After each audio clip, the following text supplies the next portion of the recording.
বিএনপিও চাঁদা তোলে, জামাতও চাঁদা তোলে, এই দুইটির মধ্যে পার্থক্য কি? এ নিয়ে কিছু বলেন। আর চাঁদা তো আল্লাহ তোলে, আল্লাহ তুলি, আল্লাহ খায় না।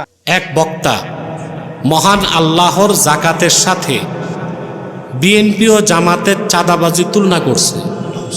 এই যে মৌলবী বলছে যে বিএনপি বা জামাতের চাঁদাবাজির সাথে যে আল্লাহ যে জাকাত দিতে বলছে, হ্যাঁ আল্লাহ চাঁদাবাজি করেন জাকাতের নামে, নাউজুবিল্লাহ।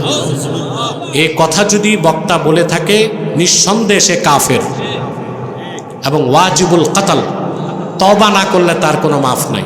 আমি বলার কারণে তো বক্তাগুলো কাফের হয় না, বক্তাগুলো কাফের হইলে আমি বলি।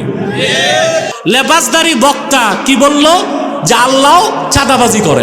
এটা শয়তানটারে মুসলমান বলা যাবে? জনগণ কিরকম করছে এটার স্টেজ থেকে নামতে দিছে।